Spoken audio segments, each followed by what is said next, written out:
We often think of history's greatest disasters as distant stories. But what if the economic collapse of 1929 still holds lessons for today? We'll see how a crash in New York rattled banks in Berlin, farmers in Brazil, and families in Delhi. The Great Depression was not just an American tragedy. It sent shockwaves across nearly every continent, unraveling economies and uprooting lives on a scale never seen before. In this video, we'll trace the unexpected ways in which the policies, failures, and innovations of the Great Depression still shape modern economies. By the end, you'll understand why a single margin call in 1929 triggered unemployment worldwide. To see how this all began, we need to look beneath the surface of the so-called Golden Age that came just before. The Roaring Twenties is often remembered as a dazzling era of jazz, flappers, and apparent prosperity. But beneath that surface, the decade was defined by a much more precarious reality. The United States appeared to be moving confidently into a new modern age. Homes and cities brightened with electrification, radios became the centerpiece of family gatherings, and cars, thanks to Henry Ford's assembly lines, were suddenly within reach for the average worker. Factories produced everything from refrigerators to vacuum cleaners, and the appetite for new conveniences seemed endless. This surge in industry and consumption was matched by a dramatic expansion in the stock market. For the first time, investing was not just for the wealthy elite. Ordinary Americans crowded brokers' offices, eager to buy shares. Many did so with borrowed money, taking advantage of the era's expanding consumer credit. The rise of installment plans meant people could purchase goods they couldn't immediately afford, paying for them in manageable monthly payments. A majority of household goods were bought on credit, and a large share of stock purchases relied on borrowed money. With stock prices climbing year after year, borrowing to invest seemed not just safe but almost inevitable. Why leave money idle when Wall Street appeared to offer endless returns? Thoughtful. Yet this confidence masked significant risks. Concerned. Much of the decade's prosperity rested on unstable ground, with speculation driving growth rather than sustainable production. Land values soared in places like Florida, where speculators flipped swampy lots for huge profits. Informative. On Wall Street, margin trading, borrowing money to buy stocks, became widespread. Investors could pay just a fraction of a stock's price up front, borrowing the rest from brokers. Warning. This system worked as long as prices kept rising, but it left the market exposed if confidence faltered. Serious. The expansion of credit and speculative investment meant that both individuals and businesses became deeply entangled in risky financial practices. Corporations, too, poured profits into the stock market, often favoring speculation over reinvesting in their own operations or preparing for future downturns. Disapproving. The entire system depended on the belief that prosperity would continue without interruption. Somber. This belief wasn't limited to financial markets. The agricultural sector, for example, faced its own challenges. After expanding production during World War I to feed Europe, American farmers found themselves with too much supply as global demand weakened. Sadly, prices for crops like wheat and corn fell steadily throughout the 1920s, even as urban America celebrated its boom years. Many rural families struggled with debt and stagnant incomes, a quiet warning sign that prosperity was not as universal as it seemed. Analytical. Meanwhile, the decade's wealth was unevenly distributed. Urban centers flourished, building skyscrapers and sprawling suburbs, while many rural areas lagged behind. Concerned. Basic electrification remained out of reach for large portions of the population. The benefits of the consumer economy were concentrated among a relatively small fraction of Americans. Disappointed. By the end of the decade, the richest 1% controlled a significant share of the nation's wealth, while middle and lower income families relied increasingly on credit to maintain their lifestyles. Informative. A defining feature of the era was a widespread faith in the market's ability to self-correct. Many Americans believed that economic growth was inevitable, and this collective optimism fueled even more speculation. Explaining. Stock prices rose not just because companies were growing, but because more people wanted to buy shares, a cycle that fed on itself. Somber. The market's success became a matter of perception as much as reality, revealing the fragility at the heart of the Roaring Twenties. Serious. The financial sector played a crucial role in amplifying both optimism and risk. Disapproving. Banks and brokers actively encouraged ordinary people to invest, often downplaying the dangers of margin trading. Informative. Charles Mitchell's National City Bank, for example, was one of the first to permit thoughtful ownership among the general public, giving inexperienced investors access to the market on a scale never seen before. Serious. Many of these new investors lacked a clear understanding of the risks involved, and the industry's focus on easy profits only heightened a sense of invincibility. Analytical. Internationally, America's economic influence grew as well. The United States emerged from World War I as a leading creditor nation, supplying capital and goods to countries rebuilding after the war. Concerned. American loans had been propping up Europe since World War I, so when confidence evaporated here, it left a vacuum abroad. Explanatory. The prosperity of the 1920s was increasingly tied to a web of global connections. American banks financed loans to European governments, and U.S. industry bought raw materials from countries around the world. Ominous. These international links meant that any disruption in the American financial system would quickly ripple outward, affecting economies far beyond its borders. Despite the visible cracks, most people remained focused on the promise of endless growth. Upbeat. Stock prices soared, consumer spending continued to rise, and investors poured money into real estate and securities. Somber. The disconnect between optimism and reality grew sharper as the decade wore on. Serious. Industrial production, which had surged earlier in the 1920s, began to slow by 1928 and 1929. Thoughtful. Technology and modern retail practices encouraged spending, but many of the decade's booms were short-lived, propped up by speculation rather than genuine innovation or demand. Ominous.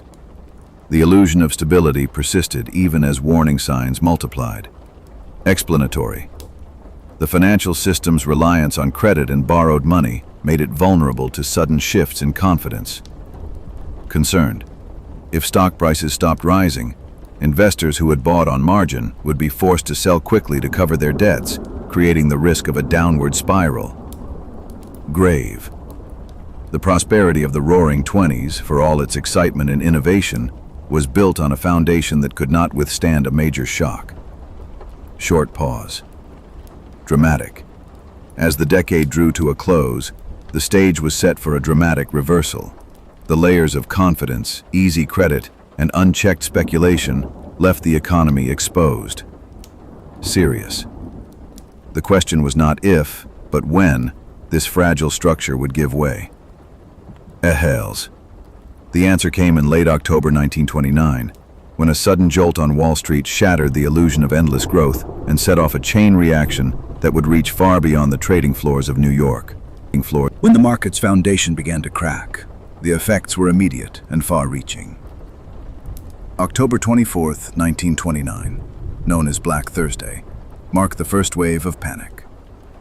On that day, the stock market, once a symbol of boundless prosperity, showed its vulnerability. The atmosphere on Wall Street shifted from confidence to chaos as stock prices fell sharply.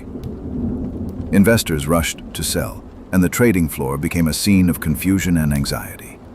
Dealers struggled to handle the overwhelming volume of transactions, and as the day ended, the scale of the losses was clear.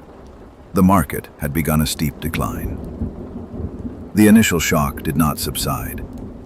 Just 5 days later, on October 29th, known as Black Tuesday, the crisis intensified. The sell-off reached a fever pitch, with so many trades happening at once that the ticker tape recording stock transactions lagged hours behind real time. Crowds gathered outside the New York Stock Exchange, reading updates as fortunes disappeared in moments. The newspapers reported that the market lost an estimated 40% of its value in just 1 month. This dramatic collapse was not a simple correction. It was the bursting of a bubble that had been growing throughout the 1920s. A crucial factor in the speed and severity of the crash was the widespread use of margin trading. During the Roaring '20s, many investors bought stocks by paying only a fraction of the price and borrowing the rest from brokers. This system worked as long as prices rose. But when prices started to fall, brokers issued margin calls, demanding that investors put up more money to cover the losses. Research shows that these margin calls forced investors to sell, which caused successive waves of selling and drove prices down 40% in a month. Each round of forced selling made things worse, as new margin calls triggered further declines. The result was a self-reinforcing cycle that accelerated the crash. The consequences extended far beyond Wall Street. Small business owners and families who borrowed on margin saw their savings wiped out overnight. Many had invested with the hope of securing their future, only to find themselves facing financial ruin. The sudden collapse in stock values erased years of hard work and planning. It wasn't just the wealthy who suffered. Millions of ordinary people lost their investments, and with them, their sense of security. The panic quickly spread from the financial sector into the broader economy. Confidence in the future evaporated as the news dominated headlines and conversations across the country. The stock market had come to represent not just economic growth, but the very promise of progress and innovation.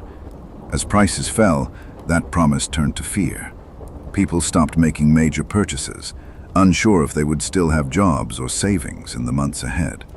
Businesses saw their revenues drop and began to cut back, reducing production, delaying new projects, and laying off workers. The crash triggered a chain reaction that permeated every part of the economy. The numbers illustrate the scale of the disaster. With company shares losing 40% of their value within a month, vast amounts of wealth vanished almost overnight. This wasn't just a matter of numbers on a page. The losses hit banks and corporations, which had invested heavily in the market. As their assets shrank, these institutions tightened lending and cut spending, further reducing economic activity. The impact rippled outward. Factories closed, jobs disappeared, and household incomes shrank. The economic structure, built on a fragile web of credit and confidence, began to unravel. The crash also marked a turning point in the national mood. The optimism of the previous decade was replaced by widespread anxiety and uncertainty. Families canceled plans for new homes or cars. Companies abandoned expansion and innovation. Local governments, facing falling tax revenues, scaled back public works and services. Economic activity contracted sharply, deepening the crisis and making recovery more difficult. Internationally, the effects were just as severe. As the world's financial center, the United States had provided loans and bought goods from countries recovering from World War I. When the American market collapsed, these connections became liabilities. Countries that depended on U.S. credit found themselves cut off, and demand for exports from Europe, Latin America, and Asia dropped sharply. The global financial system, already fragile, was pushed closer to the brink. Factories in Berlin, farms in Brazil, and households in Delhi all felt the shockwaves of the crash. The interconnectedness that had fueled growth in the 1920s now spread instability and hardship. Yet the crash was more than a market event. It shattered public confidence, which many historians say was as damaging as the losses themselves. The sudden realization that the financial system could fail so completely undermined trust in banks, businesses, and even government institutions. People became reluctant to borrow, spend, or invest. Loans dried up, investment halted, and economic activity slowed further. This loss of confidence created a self-reinforcing cycle, as fear led to less spending, which led to more layoffs and closures, deepening the economic downturn. By 1930, it was clear that the crash was not a temporary setback. The psychological toll was immense. The belief in a stable, fair economic order was shaken. Banks, once seen as pillars of security, became objects of suspicion. People lined up outside bank doors, desperate to withdraw their savings before they too disappeared. The collapse of confidence had real consequences. With spending and investment curtailed, businesses were left with unsold goods and idle workers. Unemployment began to rise, further straining households already reeling from financial loss. The crash exposed the vulnerabilities at the heart of the economy. The reliance on credit, the speculative investments, and the interconnectedness of financial institutions all contributed to a system that could not withstand a major shock. As the effects spread, the country faced a series of cascading failures, business closures, job losses, and a growing sense of despair. But the story didn't end with the market's collapse. The panic that began on Wall Street soon reached the heart of everyday life. As banks began to fail and savings vanished, millions of Americans faced a new kind of fear. The possibility that everything they had worked for could disappear, not just in the market, but from their own bank accounts. The next wave of the crisis would hit even closer to home, testing the resilience of families and communities across the country. Bank failures and the loss of personal savings became defining features of the Great Depression's deepening crisis. The collapse of banks was not just a distant headline. It was a daily reality for millions. Banks had invested depositor funds in the stock market and made risky loans, leaving insufficient reserves when prices collapsed. As asset values plummeted and borrowers defaulted, banks quickly became insolvent. The financial system, once seen as a pillar of security, suddenly appeared fragile and unreliable. During the economic boom of the 1920s, banks expanded their activities beyond traditional lending.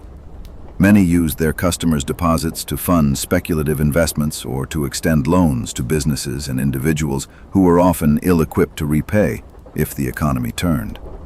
When the stock market crashed, these investments lost value overnight, and borrowers began to default on their obligations. With so much money tied up in now worthless assets, banks found themselves unable to meet withdrawal demands. This instability quickly spread into a public crisis of confidence. As businesses failed and farms went under, borrowers stopped making payments. The money banks had counted on simply evaporated. Research shows thousands of banks failed between 1930 and 1933 as the economic downturn intensified and the wave of loan defaults accelerated. Each failure sent shockwaves through local communities, wiping out savings and eliminating access to credit that had fueled everyday commerce. Each failure sent shockwaves through local communities, wiping out savings and eliminating access to credit that had fueled everyday commerce.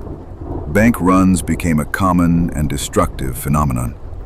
When rumors began circulating that a bank might be in trouble, depositors rushed to withdraw their funds before it was too late. The absence of federal deposit insurance meant there was no safety net. If a bank failed, all the money in those accounts was lost. This fear led to long lines outside bank doors as people tried to salvage what they could. Even healthy banks, with otherwise strong reserves, could not withstand the sudden demand for cash. The result was a vicious cycle. Each bank closure fueled panic at others, leading to more runs and more failures. The collapse of banks struck at the heart of daily life. Families who trusted banks lost life savings, faced foreclosures, and ended up in shanty towns. The impact was immediate and severe.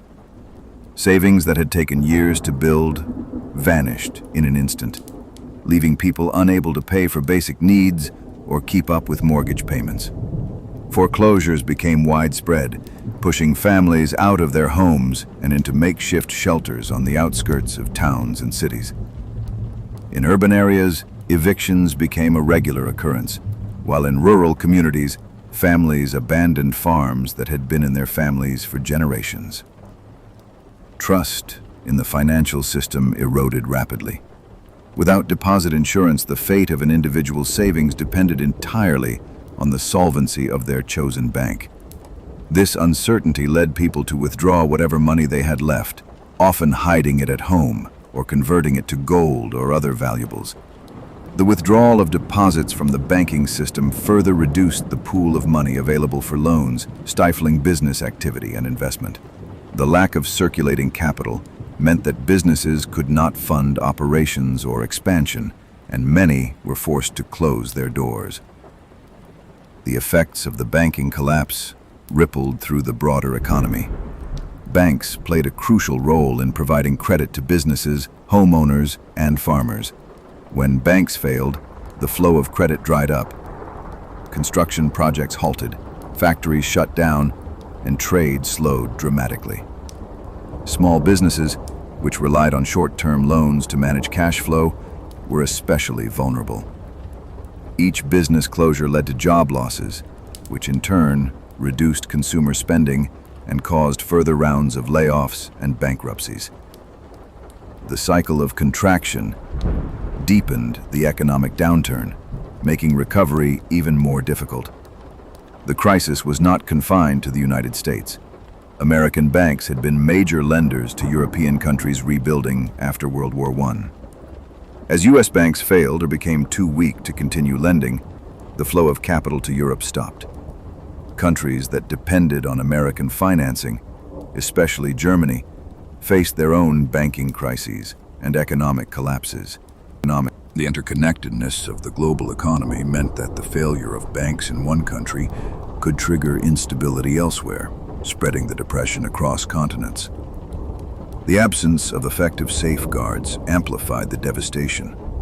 With no federal deposit insurance, individuals bore the full risk of bank failure.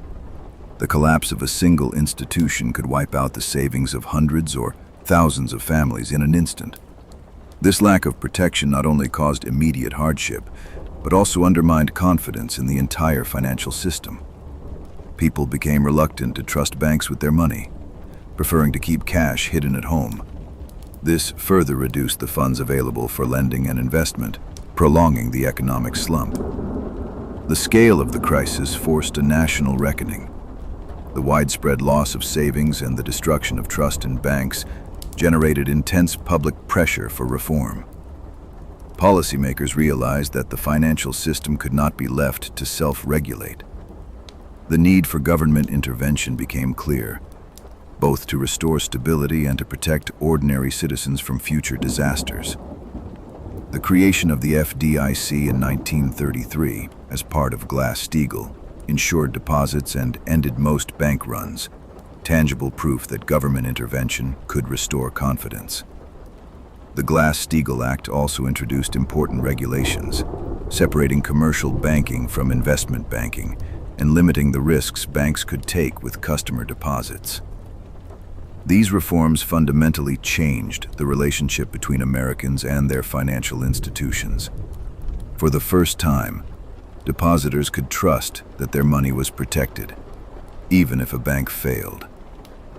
The immediate result was a dramatic decline in bank runs and a gradual restoration of public faith in the banking system. Still, the damage had already been done. The collapse of banks and the loss of savings left deep scars on individuals and communities.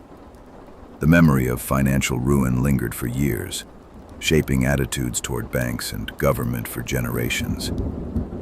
The reforms of the New Deal brought a measure of security, but they could not erase the hardship experienced by millions who lost homes, jobs, and hope during the worst years of the Depression. As the financial system stabilized, attention shifted to the broader social consequences of the crisis. The collapse of banks was only one aspect of the economic disaster. The loss of savings and access to credit led directly to soaring unemployment, widespread poverty, and the emergence of shantytowns on the edges of cities. The next chapter in this story examines what life looked like for the millions who found themselves without work, standing in breadlines, and struggling to survive in the shadow of economic collapse. Unemployment and the human toll it exacted became the most visible measure of the Great Depression's reach. Unemployment soared to nearly 25% by 1933, leaving 1 in 4 workers jobless. This wasn't just a statistic. It marked a turning point in American life. The loss of work meant that millions faced the immediate threat of hunger, eviction, and a future clouded by uncertainty. The effects rippled outward, touching families, neighborhoods, and entire communities. As businesses struggled to survive the economic collapse, mass layoffs became a grim routine. Companies that once thrived on steady sales and optimistic forecasts found themselves cutting costs at every turn. At first, employers tried to reduce hours or implement temporary furloughs, hoping for a quick rebound. But as the downturn deepened, these temporary measures gave way to permanent layoffs. Industrial production, the backbone of the 1920s economy, plummeted by over 50%. Factories closed their doors, machines sat idle, and assembly lines that had once symbolized American progress fell silent. The cycle of unemployment fed upon itself. Without jobs, people stopped spending. Restaurants closed, shops lost customers, and even essential goods sometimes remained unsold. Each lost job meant less money circulating through the economy, which in turn forced more businesses to cut back or shut down. This self-reinforcing spiral devastated local economies. For every worker who lost a job, there were countless others whose livelihoods depended on the steady flow of consumer spending. Vendors, repairmen, and small business owners were all pulled into the downward current. The social impact was immediate and severe. These makeshift settlements, dubbed Hoovervilles, reflected widespread anger at the lack of government relief. Shanty towns sprang up on the outskirts of cities, built from scavenged wood, metal, and tar paper. Families who had lost their homes to foreclosure or eviction gathered in these fragile communities, seeking shelter and solidarity. The conditions were harsh, crowded, unsanitary, and exposed to the elements. Illness spread easily, and the daily struggle for food and warmth became a shared burden. The sight of Hoovervilles became a powerful symbol of the era's hardship and the limits of private charity. Soup kitchens and bread lines offered a lifeline for many. Run by churches, charities, and local organizations, these services provided basic meals to those with nowhere else to turn. Long lines outside soup kitchens became a daily reality in cities across the country. For many, standing in a bread line was a humbling experience, a stark contrast to the independence and stability they once enjoyed. The loss of dignity was as keenly felt as the loss of income. Parents faced the challenge of feeding their children with little or no resources, and the uncertainty of each day weighed heavily on households. The Depression's impact varied across regions and industries, but no part of the country was untouched. Industrial cities like Detroit collapsed alongside rural areas, where farm foreclosures had been rising since crop prices fell in the 1920s. In urban centers, unemployment reached staggering levels as factories and businesses failed. In rural communities, the collapse of crop prices combined with mounting debts forced many families off their land. The migration of displaced farmers and laborers in search of work became a defining movement of the era, with families traveling long distances in the hope of finding jobs or relief. The emotional toll of joblessness was profound. Work provided more than a paycheck. It offered structure, purpose, and a sense of belonging. Losing a job meant losing a place in society. For many, the shame and frustration of unemployment eroded self-worth. Newspapers from the time reported on the rise in family breakdowns and even suicides, as the psychological weight of joblessness became too much for some to bear. The fabric of daily life was stretched thin by the constant uncertainty and the relentless search for stability. Women and children faced their own challenges during these years. Women took on new work wherever they could, often in jobs that paid poorly or offered little security. Children sometimes rode freight trains across the country, hoping to find income or simply to ease the burden on their families. The sight of young people traveling alone, carrying their belongings in small bundles, became another poignant image of the era. Families made difficult choices, sending children to live with relatives or encouraging older sons and daughters to seek work far from home. The widespread suffering led to a shift in public attitudes. Before the Depression, many Americans believed that hard work and personal responsibility were enough to secure a future. Poverty was often seen as a result of individual failure, but as the crisis deepened, and even the most diligent workers lost everything, this view began to change. The scale of unemployment and hardship made it clear that the problems were systemic, not just personal. People started to look to the government for answers, hoping for relief and structural change. This growing demand for action set the stage for a transformation in the relationship between citizens and government. Calls for intervention grew louder as the Depression dragged on. The expectation that government should play a role in providing relief and economic stability became mainstream. This shift in public sentiment paved the way for President Franklin D. Roosevelt's New Deal. Programs like the Works Progress Administration and the Civilian Conservation Corps aimed to put people back to work and restore hope. Social Security and other reforms introduced a safety net for the most vulnerable, changing the landscape of American social policy. Thoughtful. The New Deal didn't end the Depression overnight, but it marked a turning point in how Americans thought about economic security and the responsibilities of government. The expansion of public works and social programs provided immediate relief to millions, while also laying the groundwork for future reforms. For many, these changes offered a sense of hope and a path toward recovery, even as challenges persisted. Serious. The story of unemployment during the Great Depression is not just about economic statistics or policy responses. It's about the lived experience of millions who faced hunger, homelessness, and uncertainty. It's about the ways communities adapted, the resilience people showed in the face of hardship, and the new expectations that emerged for what government could and should do in times of crisis. Ominous. Yet, as Americans struggled with joblessness and poverty, another force was reshaping the global economy. The policies adopted in response to the crisis, especially those aimed at protecting domestic jobs, would have consequences that reached far beyond U.S. borders. The next chapter examines how decisions made in Washington reverberated around the world, turning a national emergency into a global economic disaster. Authoritative. In 1930, the United States passed the Smoot-Hawley Tariff Act, a law that would become one of the most consequential economic decisions of the era. Its primary goal was to protect American jobs and industries as the Depression deepened. Lawmakers hoped that by raising tariffs on thousands of imports, they could make foreign products less competitive, prompting Americans to buy more domestically produced goods.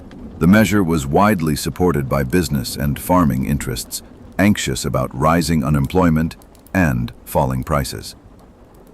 Cautionary. Yet, what seemed like a targeted solution soon revealed the complexity and risks of a globalized economy. The political climate leading up to Smoot-Hawley was tense. As the economic downturn accelerated, pressure mounted on the Hoover administration to take action. The administration, guided by a philosophy of limited intervention and fiscal conservatism, saw tariffs as a way to help without resorting to direct government spending. Supporters argued that higher tariffs would stabilize prices and restore confidence in American industries. Farmers, in particular, were vocal advocates, having already suffered through years of declining crop prices and reduced exports in the 1920s. The promise of protection from foreign competition was appealing to both rural and industrial constituencies. However, the world was no longer a collection of isolated economies. The global marketplace had become tightly interwoven by trade, finance, and supply chains. When the Smoot-Hawley tariff took effect, it instantly raised the cost of thousands of imported goods. This move did not go unanswered. Other countries, facing their own economic pressures and suddenly losing access to the American market, retaliated by imposing tariffs on U.S. exports. A tariff war erupted as nations scrambled to shield their own economies, each raising barriers in response to the others. The effects were immediate and severe. Global trade plunged by over 60%, cutting vital revenue for export-dependent nations. Industries that relied on foreign markets saw their sales evaporate. In the United States, the very sectors the law was meant to protect, especially agriculture, were among the hardest hit. With foreign buyers locked out by new tariffs and retaliatory measures, American crop prices dropped by roughly 2/3, deepening rural distress. Farmers found themselves with unsold surpluses and mounting debts, unable to recover costs or repay loans.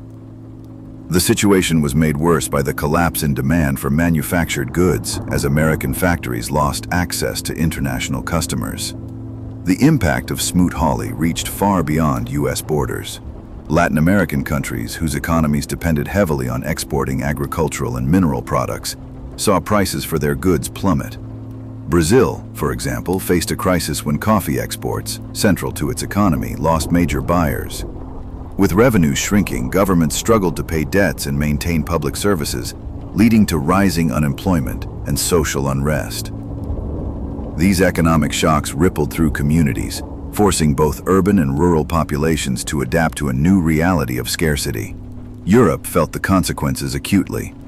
Many nations were still recovering from World War I, grappling with debt and the costs of reconstruction. The United States had served as a major creditor and trading partner, providing loans and purchasing goods that helped stabilize European economies. When American demand disappeared and U.S. banks pulled back their support, European governments lost a crucial source of income. Germany, in particular, was left vulnerable. Already burdened by reparations payments and dependent on American loans, the country faced an economic spiral as trade barriers shut off markets for its industrial products.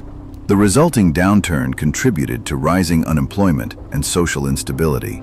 The broader significance of the Smoot-Hawley tariff lay not just in the collapse of trade, but in the message it sent to the world. The act signaled a retreat from international cooperation. Instead of working together to address the crisis, nations turned inward, prioritizing domestic survival over collective recovery. This shift toward economic nationalism deepened the Depression's impact. As each country imposed its own tariffs, the feedback loop of declining demand and shrinking markets intensified, making it even harder for any one nation to recover.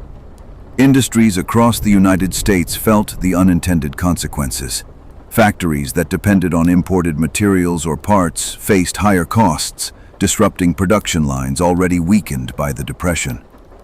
Automakers and manufacturers who had built global supply chains found themselves unable to source affordable components, while export-driven businesses saw orders dry up as foreign markets imposed their own restrictions. The law did not prompt a simple shift to domestic consumption. Instead, it forced companies to cut back, lay off workers, or close entirely. For American workers and families, the effects were stark. The tariff, intended to safeguard jobs, ended up contributing to further layoffs as both agriculture and manufacturing contracted. The rural Midwest, already battered by falling crop prices, saw incomes drop even further. In cities, businesses dependent on exports or imported materials struggled to stay afloat. The pain was not limited to one sector or region. It spread throughout the economy, touching nearly every corner of American life. Globally, the consequences of the tariff war were just as profound. Latin American economies, facing a collapse in export revenues, entered periods of severe austerity and political instability. In Brazil, falling coffee prices led to layoffs, bankruptcies, and a search for new economic models. European nations, cut off from American markets and credit, found it nearly impossible to service debts or maintain social programs. The resulting hardships fueled political tensions and contributed to the rise of extremist movements, particularly in countries already facing deep social divisions. The Smoot-Hawley Tariff Act stands as a powerful example of how protectionist policies, even when designed with the best intentions, can backfire in a global economy. The collapse in trade was not just a matter of lost revenue. It was a blow to communities, industries, and national economies that depended on cross-border exchange. The law's failure to revive domestic demand, combined with the damage it inflicted on international relationships, revealed the limits of isolationist thinking in an interconnected world. One of the most telling outcomes was the way the tariff war set off a chain reaction of political and economic upheaval. As trade collapsed, governments faced mounting pressure to respond. In Germany, economic distress contributed to the rise of extremist parties and the erosion of democratic institutions. In Brazil and other parts of Latin America, the crisis spurred experiments with new forms of economic management, including import substitution and state intervention. The ripple effects touched Asia and Africa as well, where colonial economies and rural populations struggled under the weight of falling commodity prices and shrinking markets. This tariff war didn't just shrink trade, it set the stage for political upheavals in Germany, Brazil, and beyond. The choices made in Washington reverberated across continents, shaping the trajectory of the Depression and influencing the course of world events for years to come. As the effects of the Smoot-Hawley tariff rippled outward, the interconnectedness of the global economy became impossible to ignore. The collapse of trade and the retreat into economic nationalism revealed vulnerabilities that no nation could escape. In the next section, we'll see how these forces played out in Europe, where the struggle to recover from war and economic hardship collided with the harsh realities of a shrinking global marketplace. Europe's experience of the Great Depression began against a backdrop of unresolved trauma and economic fragility. The continent was still reeling from the devastation of World War I, which had left millions dead, cities damaged, and economies in disarray. Throughout the 1920s, European nations struggled to rebuild infrastructure, manage high debts, and address political tensions that lingered after the redrawing of borders and the creation of new states like Poland, Yugoslavia, and Hungary. These challenges left Europe vulnerable to shocks from abroad. In the years before the Depression, Europe's recovery relied heavily on American financial support. U.S. banks provided loans that allowed countries like Germany to pay reparations from the Treaty of Versailles and stabilize their currencies after bouts of hyperinflation. These loans also funded infrastructure projects that helped drive economic growth in Western and Central Europe. However, when the U.S. stock market crashed in 1929, the flow of credit abruptly stopped. After 1929, American banks called in World War I loans, depriving Germany and others of crucial credit. This sudden withdrawal forced governments and businesses to scramble for funding, just as export markets were collapsing due to the global downturn and rising protectionism. The effect of these twin shocks, lost credit and shrinking trade, was immediate and severe. Industrial centers across Europe, from Germany's Ruhr Valley to Britain's shipyards, faced plummeting demand for their goods. Factories reduced production, laid off workers, or shut down altogether. In Germany, unemployment soared to nearly 30%. With unemployment near 30%, extremist parties like the Nazis gained traction promising renewal. The Nazis capitalized on the despair of the jobless and those who had lost savings, using promises to restore order and reject the punitive terms of Versailles to attract broad support.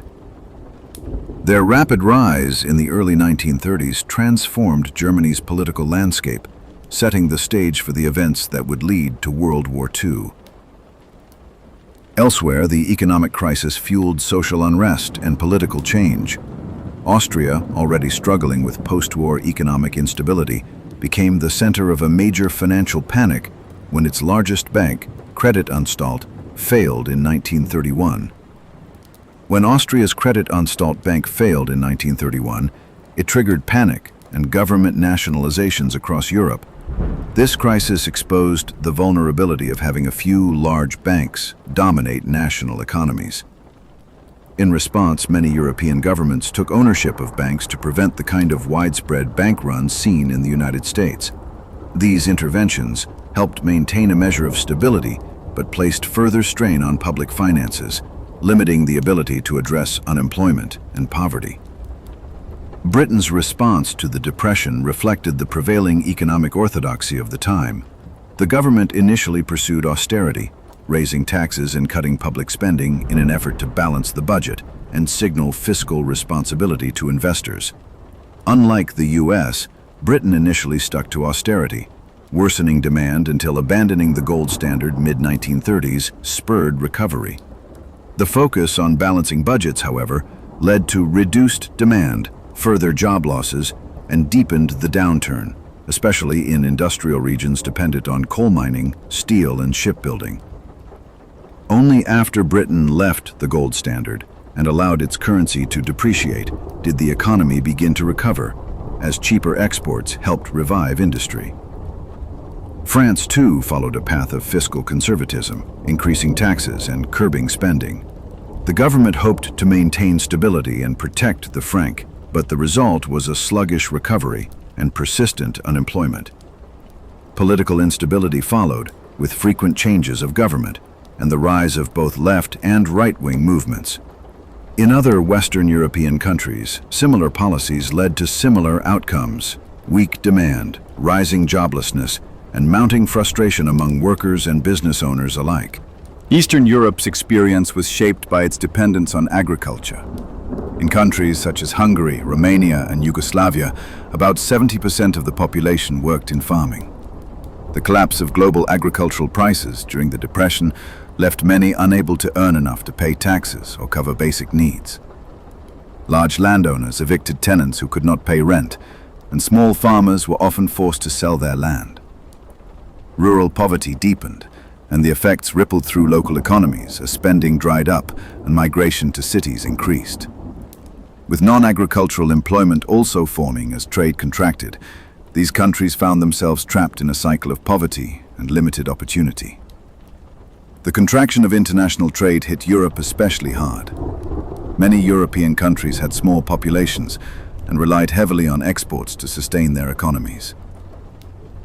As nations around the world imposed new tariffs, European exports collapsed, and industries that had once thrived on foreign sales found themselves with unsold inventories and idle workers. Some countries, like Belgium, Luxembourg, and the Netherlands, responded by forming regional trade agreements to reduce barriers among themselves, but these efforts were limited in scope. For most, the turn to protectionism only deepened the crisis, as they lost both foreign customers and access to imported raw materials. The banking crisis and the collapse of trade revealed the extent of Europe's economic interdependence. Major ports, such as Rotterdam and Hamburg, once bustling with goods and raw materials, saw activity slow to a crawl. Railways and shipping lines that had connected the continent became underused, and entire communities that depended on trade or transport struggled to survive. The impact was not confined to industry. It affected everyone from dock workers and railway staff to small business owners in port cities. As the crisis continued, governments across Europe began to experiment with new policies. The failures of austerity and protectionism led some to consider more interventionist approaches. In several countries, state ownership of banks and increased regulation of industry became part of the response, laying the groundwork for the post-war welfare state and the economic planning that would characterize much of Europe after 1945. The economic and social turmoil of the 1930s also encouraged investment in militaries, as governments looked for ways to reduce unemployment and stimulate industry, a trend that would have serious consequences in the years ahead. The political consequences of the Depression were just as significant as the economic ones.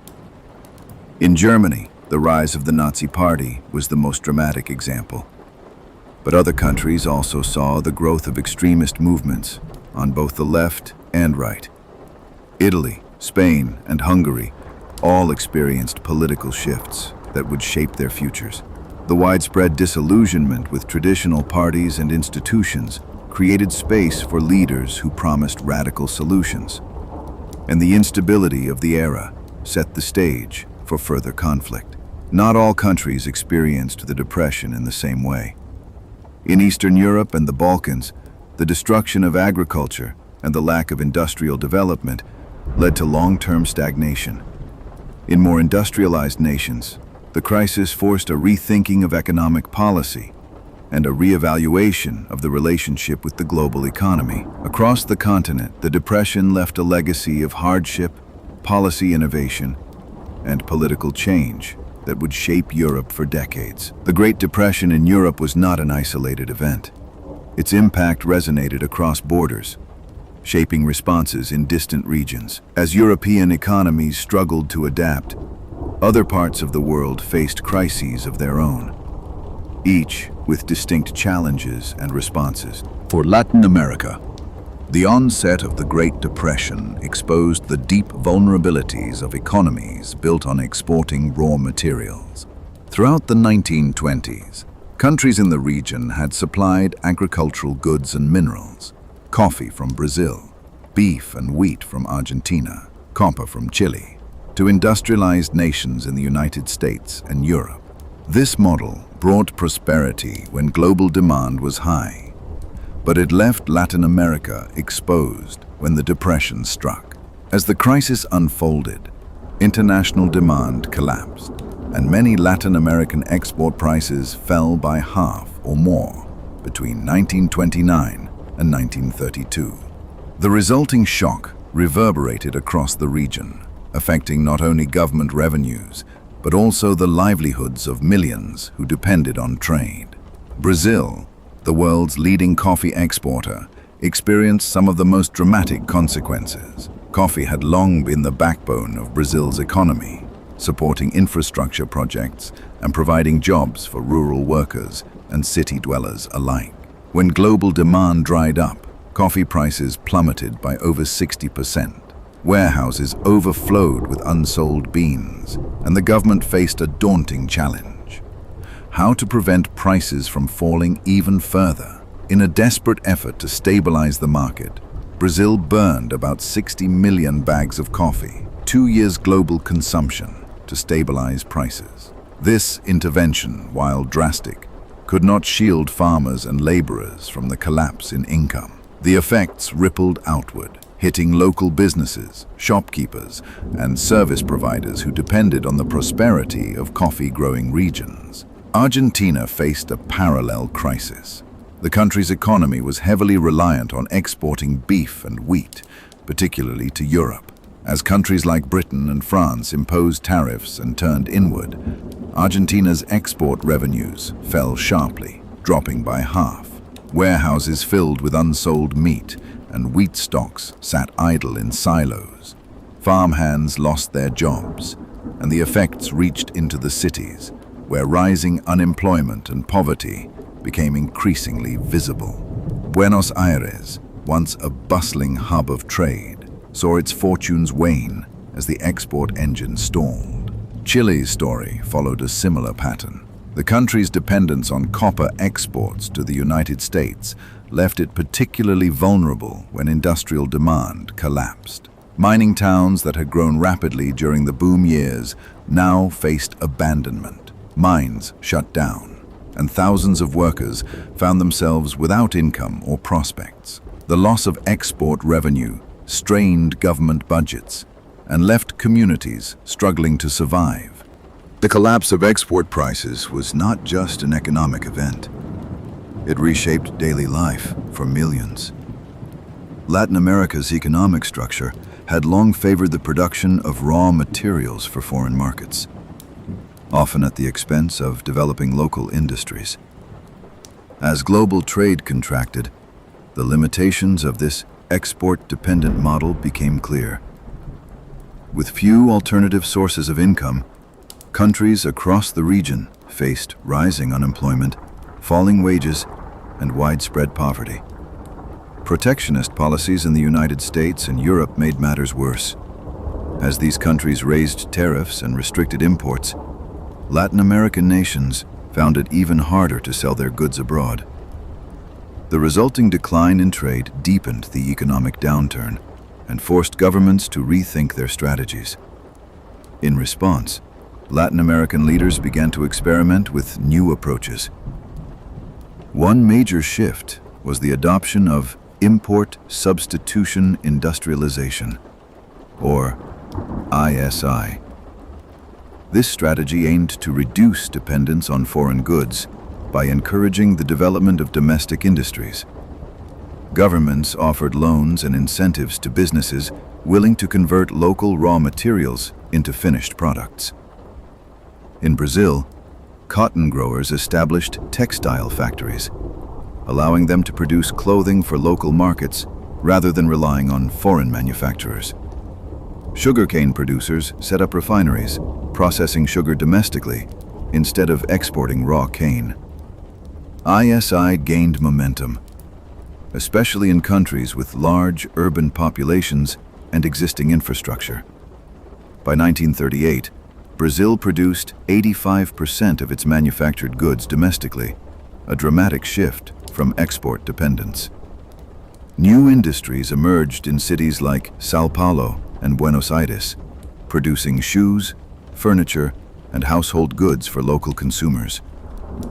This shift created jobs and provided a measure of economic stability, even as global trade remained sluggish. The move towards self-sufficiency was not without obstacles. Powerful landowners and export interests who had benefited from the old system often resisted policies that redirected resources toward industry. Industrialization required significant government support, including loans, subsidies, and tariff protections, which strained public finances.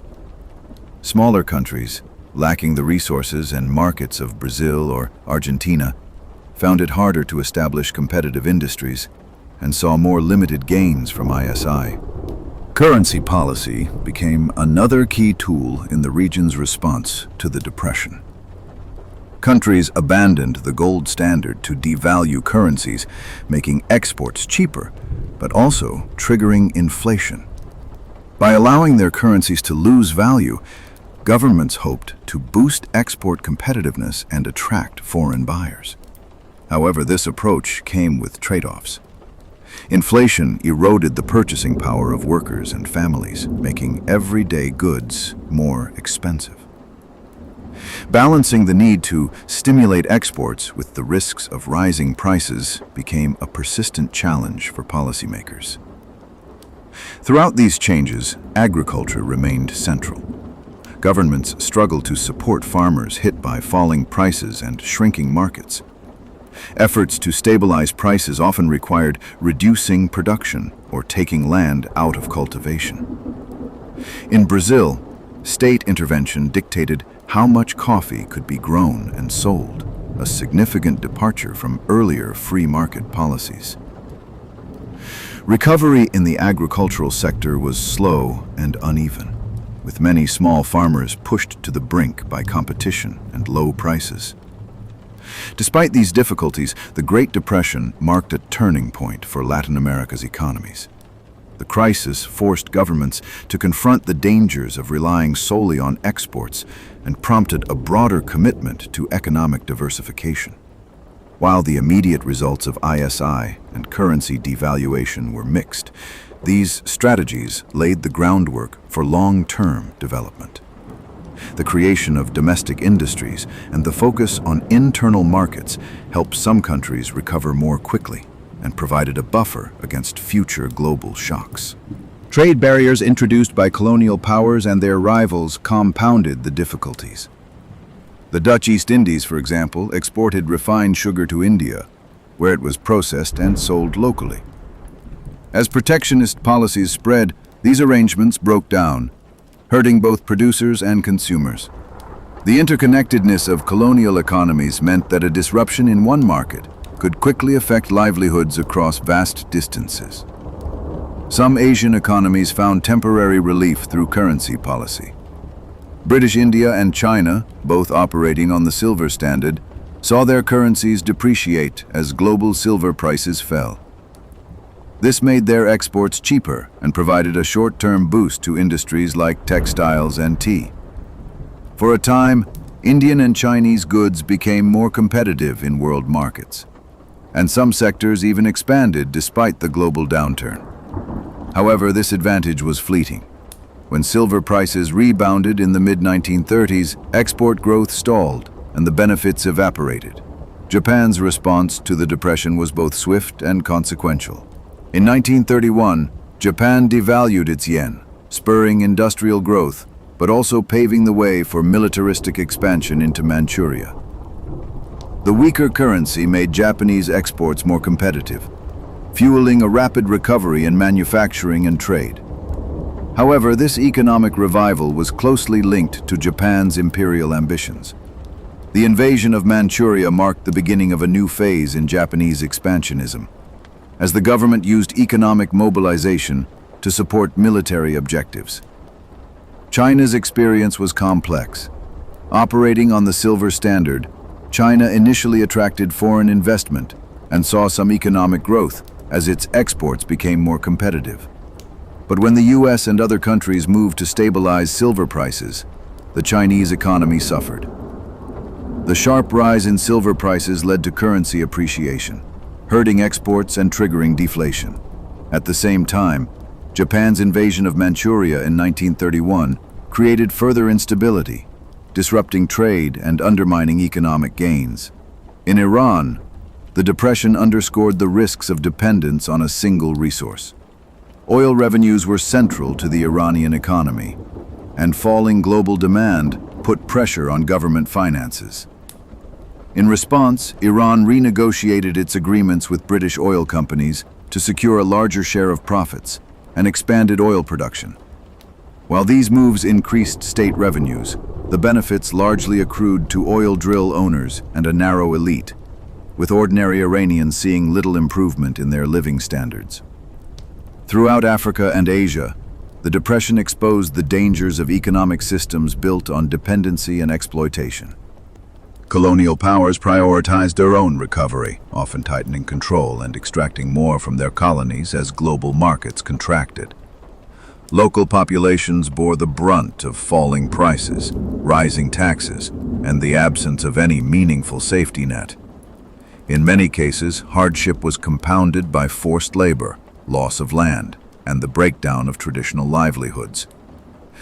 Yet some regions demonstrated adaptability in the face of crisis. Egypt's investment in textiles, Japan's currency policy, and temporary export gains in India and China showed that targeted responses could offer relief, even if unevenly distributed.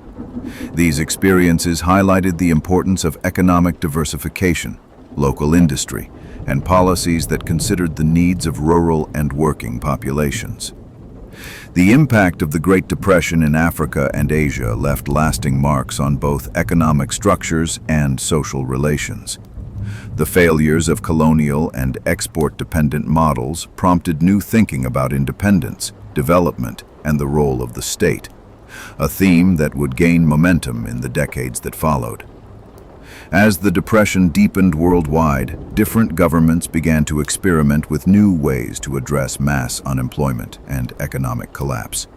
The question of whether bold government action could reverse the damage and restore stability would soon come to the forefront, setting the stage for dramatic policy shifts in some of the world's largest economies. In 1933, the United States faced economic devastation on a scale never seen before. Factories sat idle, unemployment soared, banks failed, and hope faded for millions of Americans. Into this crisis stepped Franklin D. Roosevelt, who promised a new approach. The New Deal was his answer, a set of relief, recovery, and reform programs designed to restore hope and stabilize the economy. Roosevelt's strategy was not just about immediate fixes. It aimed to reshape the relationship between the government, the economy, and ordinary citizens. One of Roosevelt's first priorities was to restore confidence in the nation's banks. The banking system had nearly collapsed, and people feared losing their life savings with every new bank failure. Within days of taking office, Roosevelt signed the Emergency Banking Relief Act. This law allowed federal auditors to examine banks and determine which ones were sound enough to reopen. To explain these steps and reassure the public, Roosevelt turned to radio for his first fireside chat. His calm, direct explanation of the bank audits and the government's efforts helped restore public trust. When banks reopened after the national holiday, Americans responded by depositing more money than they withdrew, a clear sign that confidence had returned. Banking reform did not stop there. Later in 1933, Congress passed the Glass-Steagall Act, which established the Federal Deposit Insurance Corporation, FDIC. This agency insured individual bank deposits, protecting people from losing their savings if a bank failed. The law also separated commercial banking from investment banking, reducing risky speculation that had contributed to the crash. These changes gave Americans new security and fundamentally transformed the banking system, making it more stable for decades to come. With the immediate panic in banking addressed, Roosevelt turned his attention to the crisis of unemployment. The New Deal created a series of public works programs that put millions back to work and improved the country's infrastructure. The Civilian Conservation Corps, CCC, hired young men for conservation projects, planting trees, building trails, and restoring parks. The Works Progress Administration, WPA, launched in 1935, expanded these efforts on a much larger scale. The WPA employed workers to build roads, bridges, schools, and libraries, while also supporting artists, writers, and performers. Together, the CCC and WPA provided more than 11 million jobs, offering not just wages, but also a sense of purpose and dignity. These programs left a lasting mark on the American landscape, from national parks to murals in city halls, and helped communities weather the worst years of the Depression. Relief programs were only part of the New Deal's ambition. Roosevelt and his advisors recognized that deeper reforms were needed to address the vulnerabilities exposed by the Depression. In 1935, Congress passed the Social Security Act, a law that would become a cornerstone of the modern welfare state. The act introduced pensions for the elderly, unemployment insurance for those out of work, and aid to families with dependent children. For the first time, the federal government accepted responsibility for providing a basic level of security to its most vulnerable citizens. Social Security offered not just immediate relief, but also long-term protection against the risks of old age and job loss. Its legacy endures today as one of the most important safety nets in American life. Agriculture, too, required urgent intervention. The collapse in crop prices had devastated farmers, especially those already struggling with debt. The Agricultural Adjustment Act, AAA, addressed this by paying farmers to reduce production, aiming to shrink surpluses and raise prices. Though controversial, some criticized the destruction of crops and livestock when hunger was widespread. The AAA succeeded in stabilizing farm incomes and slowing the cycle of foreclosures. The policy mainly benefited larger landowners, and its effects on tenant farmers and sharecroppers were mixed, but it marked a significant shift in how the government managed agricultural markets. Underlying these programs was a new approach to economic management. The prevailing wisdom before the Depression held that government should avoid interfering in markets. Roosevelt's New Deal challenged this idea, drawing on emerging theories from British economist John Maynard Keynes. In his 1936 General Theory, Keynes argued that governments could and should use deficit spending to boost demand during downturns. The New Deal put this concept into practice, with federal spending on jobs and relief programs helping to stimulate the economy when private investment dried up. This approach laid the foundation for what became known as Keynesian economics, shaping policy in the United States and around the world for decades. The New Deal was not without controversy. Critics on the right argued that Roosevelt's programs expanded government power too far and threatened free enterprise. Some business leaders feared the rise of bureaucracy and regulation. The Supreme Court struck down parts of the New Deal, including sections of the AA and the National Recovery Administration, as unconstitutional. On the left, others believed Roosevelt's reforms did not go far enough. Figures like Huey Long called for more radical redistribution of wealth, while labor activists pushed for stronger protections and higher wages. Roosevelt had to balance these competing pressures, often adjusting programs in response to political and legal challenges. The New Deal's reach was not always equal. Many programs initially excluded women or offered them fewer opportunities, reflecting the gender norms of the era. African Americans often faced discrimination in hiring and pay, especially in the South, where local officials administered relief according to Jim Crow laws. Over time, efforts were made to broaden access, but the limitations of the New Deal highlighted the need for future reforms to address persistent inequalities. Despite these shortcomings, the New Deal left a profound mark on American society and the economy. It did not end the Depression on its own. Recovery would only come with the mobilization for World War II. But it changed expectations about what government could do in times of crisis. The federal government assumed new responsibilities, from managing the banking system to providing social insurance and supporting public works. This shift influenced later policies, from the Great Society programs of the 1960s to responses to financial crises in the 21st century. The legacy of the New Deal can be seen in the institutions and infrastructure that remain part of daily life. Social Security, the FDIC, public buildings, parks and bridges. Its influence extends beyond the United States, serving as a model for government intervention in other countries facing economic turmoil. By demonstrating that bold action and creative policy could offer relief and restore stability, the New Deal redefined the role of government in modern economies. As we consider the New Deal's achievements and limitations, it's clear that the program was more than a response to a single crisis. It was a blueprint for how societies might confront economic instability and protect their most vulnerable members. The lessons drawn from this era have shaped not only American policy, but also global attitudes toward government, markets, and the responsibilities we share during times of uncertainty.